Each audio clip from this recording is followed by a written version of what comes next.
What's up sa inyo mga katantanan? For today's video, nagkiklide bahay ng sinigang na banos. Ganito gawin nyo. Let's go! Ayan, eto nga yung ating mga gagamitin. Siyempre, isang perasong bangos. Meron tayong luya, kamatis, sibuyas at bawang. Tapos yung talbos ng kangkong, puso ng saging, sitaw at yung labanos. So ayan lahat ng ating gagamitin.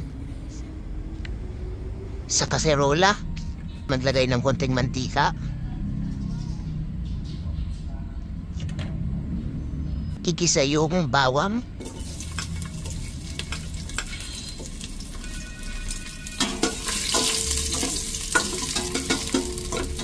Tapos yung sibuyas. Halo-haluin. Tapos sunod na rin yung kamatis. Halo-haluin. Tapos syempre yung luya na magpapabango sa ating sinigang na bangos. At sunod na rin natin yung isang perasong bangos na iniwa-hiwa ko ng 6. Yan, lagay lang natin dyan. Pagkatapos, lagyan na ng tubig. Depende sa inyo kung gaano karami sabaw gusto nyo. Tapos maglagay na rin ng paminta. Tapos timpla na ng patis. Sabay na sa pagkulo. Tapos takpan. Pagkakulo, mga 3 minutes na kulo. Yan, tikman na kaagad. Tapos kulang pa sa lasa, maglagay ulit ng patis. Ganyan ako magsigang guys, tinitimplahan ko muna.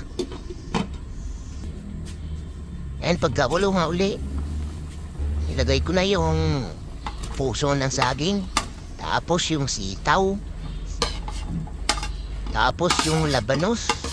Yung papadagdag sarap at pampatanggal ng lansa. Tapos tinakpan ko nga uli. At ng pagkakulo, nilagyan ko na ang kalamansi na 5 piraso.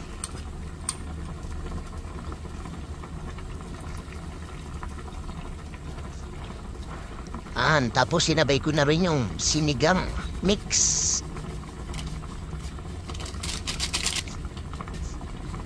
Tapos bagya ko lang hinalo-halo para hindi madurog yung isda. Tapos tinikman ko nga siya uli. Tapos okay na yung lasa. Nilagay ko na yung talbos ng kangkong.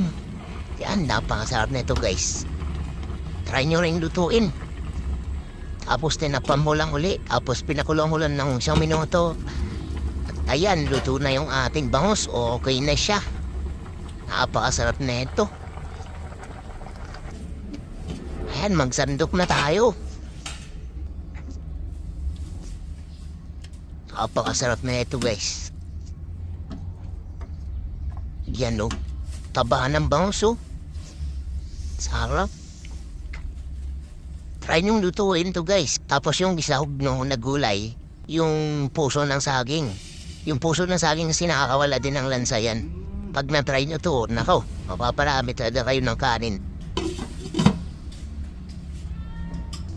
So ayan, ito na yung ating bangos. Grabe yung sabaw oh. Pakasarap nito. Let's go. Tikman na natin. At ito na yung bangos natin. Siyempre may kanin yan. Hindi mawawala yan. Yan. Unang higop. Wow! Napakasarap na ito. Sarap. Saktong-sakto yung asin nito guys. Nilagyan ko ng kalamansi.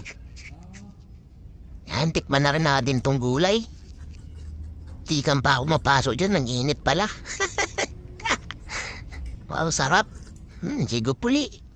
Yan, syempre, yung taba ng bangus ang una nating kinagat o kinain. Wow, nasarap. Subo lang ng subo. Hanggang sa mabusog.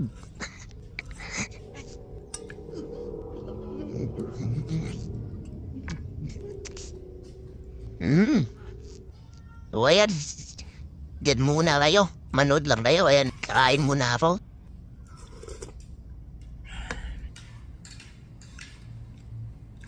Tingnan nyo naman to. Taba na to. Sarap. Shout out nga pala sa mga nanood ng mga una kong video. Maraming salamat sa inyo. Hanggang dito na lang. Bye. Thanks for watching. Please subscribe to our channel, Tantan TV po.